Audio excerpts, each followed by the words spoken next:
This is a story that can break your heart, a story that asks the most basic questions about life and death and has no easy answers. It's about a father who said he loved his daughter so much that he killed her. No one disputes the facts of this case. In October 1993, in rural Saskatchewan, a man named Robert Latimer took his daughter Tracy and put her in the cab of this pickup truck. He pumped exhaust fumes into the truck and left Tracy to breathe poisonous carbon monoxide until she was dead. Then he carried her to her bed so that it would look like she had died in her sleep. An autopsy revealed how Tracy died, and police began a murder investigation. But if the facts are clear, the consequences of Robert Latimer's actions are controversial to this day. You see, Tracy Latimer was severely disabled. She had a debilitating form of cerebral palsy. At age 12, she couldn't walk or talk.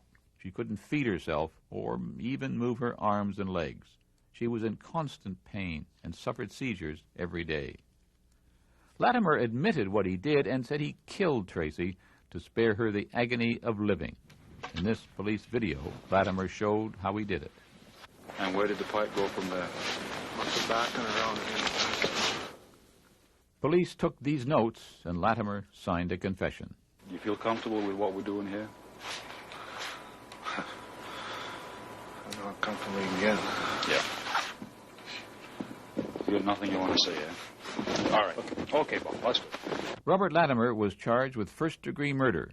In November 1994, he went on trial. Looking forward to the end of all this, Bob? Definitely, yes. Yeah. Latimer's wife, Laura, testified. She told the court her husband did the right thing because Tracy's suffering was unbearable. I started to wish she would just go to sleep and not wake up, she said. And on finding Tracy dead, I was happy for her because she didn't have to deal with her pain anymore. Outside the court, Laura Latimer praised her husband.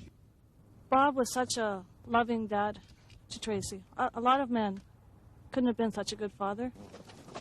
2 days later, Latimer was convicted of second-degree murder. He told the jury, "I still feel what I did was right. I don't think you people are being human." But in this audio tape, the judge tells Latimer that the law provided no alternative. Life was not kind to Tracy, but it was a life that was hers to make of what she could. I am left with no option but to order that you be sentenced to imprisonment for life without eligibility for parole until you have served 10 years of the sentence. A devastated Laura Latimer spoke to reporters outside. When Tracy was born, our beautiful little dark-eyed baby had a lack of oxygen. Nobody meant for it to happen, but it happened. And that wasn't a crime, was it? When she was a few months old, she began having seizures. She had them every minute, every day for months. And our already severely handicapped daughter became more handicapped. That wasn't a crime, was it?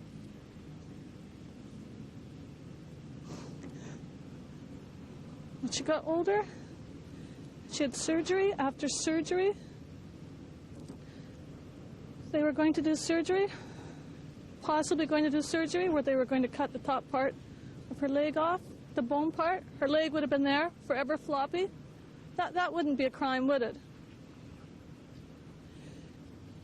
Tracy could have laid there suffering for years and years, and that wouldn't be a crime. No, the justice system can take my husband, this good and loving father, who when Tracy threw up, he would bath her. He sat with her and rocked her on his knee for hours and hours. The justice system can take him and they can put him through whatever hell they want to. Whatever hell they put him through will not begin to match the hell that our little girl went through. The only thing that is keeping Bob and I going is thinking about Tracy. That's all I have to say. Thank you. The tragedy of this case was felt deeply in the Latimer's community. Here's part of a story the CBC's Kelly Crow did the day of the verdict. A storm is sweeping Wilkie, Saskatchewan tonight. A cold, uncompromising wind, chilling the same quiet streets that have been weathering a blistering ethical storm for more than a year. At what time is there life or is there not really life? Like, so you're living and being force-fed, and but is your mind working too? I don't know. I don't think she had any choice in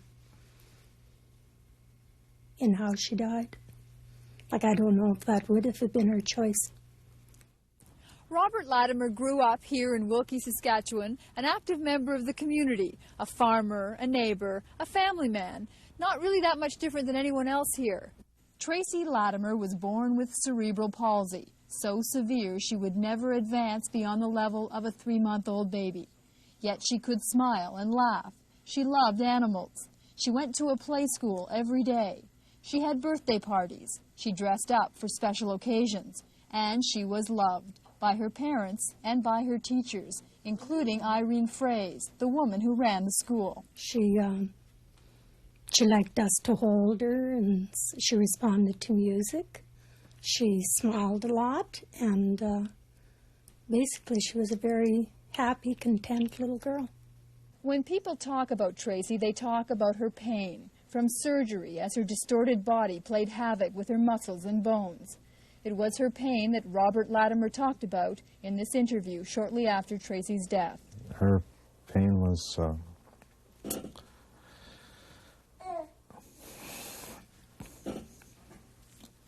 it was much more extreme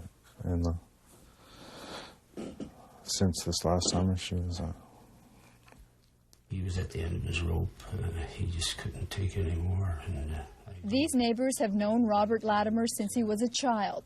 They say he's a hard-working friend and a gentle man. He's a good neighbor, and I've never seen him say an unkind word to any of his children. And they're just real good neighbors, Bob and Laura, as far as I'm concerned. And I think the best place for him is on the farm with his children. Could you have done what he did? No. Why not? But I don't know for sure. That's a difficult question unless you've been there. You've been there yourself. Yeah, you'd have to before you could really answer that yes or no. They could have laid that child on her face in her bed, and she would have suffocated because she would have no way of moving.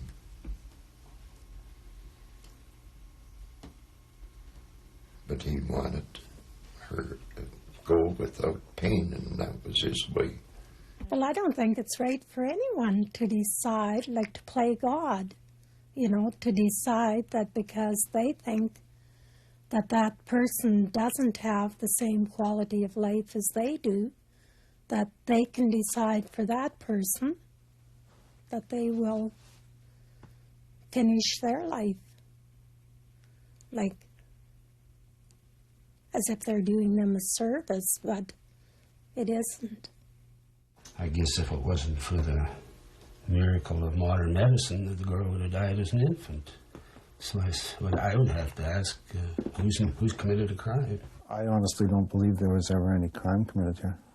But a jury has decided a crime was committed here, and now Robert Latimer is in jail, and his wife and his 3 surviving children are weathering the storm without him. The case got Canadians everywhere talking and thinking. In Ottawa, some members of Parliament began to push for changes in the law, changes that would let the justice system consider the motives of a convicted person before sentencing. The fundamental issue here is the question of personal integrity, the question of the right of an individual to make that decision for themselves, not for another person to be able to make that decision for them. I am not in favor of looking at the penalties for murder to allow for greater discretion. Robert Latimer appealed his conviction and sentence and was let out on bail. Oh, it's nice to be out. A liberty rarely granted to convicted killers.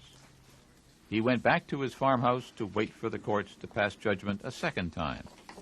Latimer's family was swamped by letters of support and sympathy. People like lawyer Paul Dioggiorni began circulating petitions for a reduced sentence.